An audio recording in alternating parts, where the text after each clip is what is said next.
অবিশ্বাস্যভাবে 18 তলা ভবন থেকে পড়ে অলৌকিকভাবে প্রাণে বেঁচে গেছে 3 বছরের এক শিশু। সাউথ চায়না মর্নিং পোস্টের এক প্রতিবেদনে বলা হয়, গত 15 জুলাই চীনের ঝেজিয়াং প্রদেশের হাংজু শহরে এই ঘটনাটি ঘটে।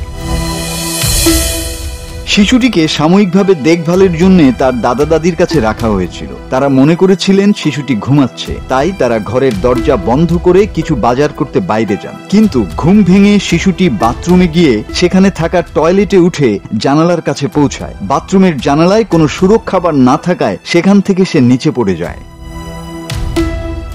তবে সবচেয়ে অবাক করা বিষয় হলো, শিশুটি পড়ে যাওয়ার সময় একটি গাছ বাধা হয়ে দাঁড়ায় এবং সে প্রাণে বেঁচে যায়। ভবনের এক বাসিন্দা তাকে পড়ে থাকতে দেখে দ্রুত ভিডিও ধারণ করে তা ভবন ব্যবস্থাপনা কর্তৃপক্ষকে জানান। শিশুটির বাবা প্রথমে বিশ্বাসই করতে পারেননি তার ছেলেটি 18 তলা থেকে পড়েছে। পরে ভবনের সিসিটিভি ফুটেজ দেখে বিষয়টি নিশ্চিত হন। পড়ে যাওয়ার সময় 17 তলায় একটি খোলা জানালায় ধাক্কা খেয়ে শিশুর দিক পরিবর্তন হয়, যার ফলে সে সরাসরি একটি গাছের উপর পড়ে, না হলে সরাসরি কংক্রিটেই পড়ত।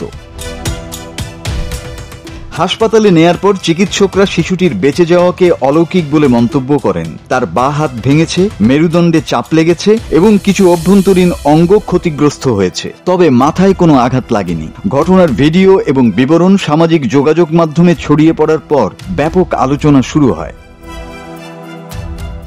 শিশুটির প্রাণে বেঁচে যাওয়ার ক্ষেত্রে সবচেয়ে বড় ভূমিকা রাখে একটি গাছ।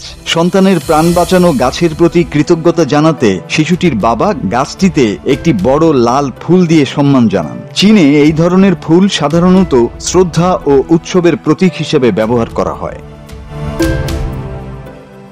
মাসুদ হাসান, বাংলা টিভি।